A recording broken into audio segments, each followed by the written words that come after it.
জুলাই আগস্টের গণঅভ্যুত্থানে পতন ঘটে শেখ হাসিনা সরকারের। ছাত্র জনতার আন্দোলনে রাজধানী সহ সারা দেশে যুক্ত ছিলেন মাদ্রাসা শিক্ষার্থী ও আলেম সমাজের প্রতিনিধিরা।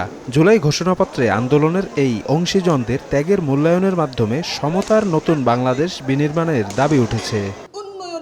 এই দাবি সামনে রেখে শনিবার বিকেলে রাজধানীর যাত্রাবাড়ী এলাকায় ইউনাইটেড পিপলস আপ বাংলাদেশ আয়োজন করে জুলাই ঘোষণাপত্র, মাদ্রাসা শিক্ষার্থী ও আলেম সমাজের ভাবনা শীর্ষক মতবিনিময় সভার। এতে অংশ নিয়ে আলেম সমাজের প্রতিনিধিরা জুলাই আন্দোলনে নিজেদের অভিজ্ঞতা তুলে ধরে মাদ্রাসা শিক্ষার্থীদের জন্য বৈষম্যহীন রাষ্ট্রীয় ব্যবস্থা বাস্তবায়নের দাবি তোলেন। পরবর্তী থেকেই ইসলামপন্থীদেরকে যেভাবে ডমিনেট করে রাখা হয়েছিল এবং তাদেরকে স্বাধীনতা বিরোধী শক্তি হিসাবে আখ্যায়িত করা হয়েছিল। মুক্তির সংগ্রাম আমাদের কোনো ইতিহাসের ঠাঁই পায়নি।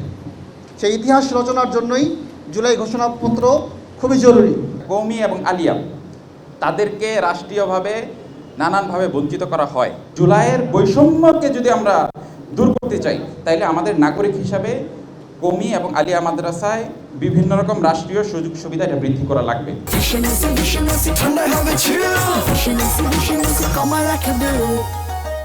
বিগত দিনে আলেম সমাজের প্রতি হওয়া বৈষম্য বিলোপের মাধ্যমে জুলাই ঘোষণাপত্রকে আপামর জনতার ঐক্যবদ্ধতার দলিল হিসেবে তৈরির প্রস্তাব করেন আপ বাংলাদেশের আহ্বায়ক আলী হাসান জুরায়েদ। দেশকে ফ্যাসিবাদ এবং আধিপত্যবাদ থেকে মুক্ত করার জন্য সামনে আগায় যেতে পারি, জীবন দিতে পারি, তাহলে আজকে কেন পারবো না বলেন? এই জাতিকে, এই সমাজকে নেতৃত্ব দিতে চাই, তাহলে আমাদের অন্তরটা অনেক বেশি উদার হইতে হবে।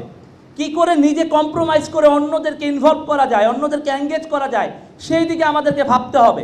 সভায় প্রধান আলোচকের বক্তব্যে গবেষক ও চিন্তাবিদ মুসা আল হাফিজ বলেন, সমাজের বৈষম্যমূলক উপাদানগুলো নিরসনের মাধ্যমে নতুন বাংলাদেশ বিনির্মাণ করা না গেলে গণঅভ্যুত্থানের সব ত্যাগ বৃথা হয়ে যাবে।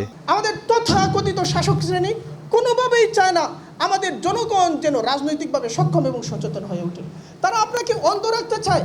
আপনি যত বেশি অন্ধ তত বেশি আপনাকে শোষণ করা যাবে। ফলে আমাদেরকে রাজনৈতিকভাবে সচেতন হয়ে উঠতে হবে।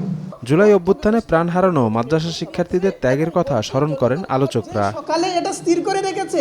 শফিক মুন্সি, সময় সংবাদ, ঢাকা।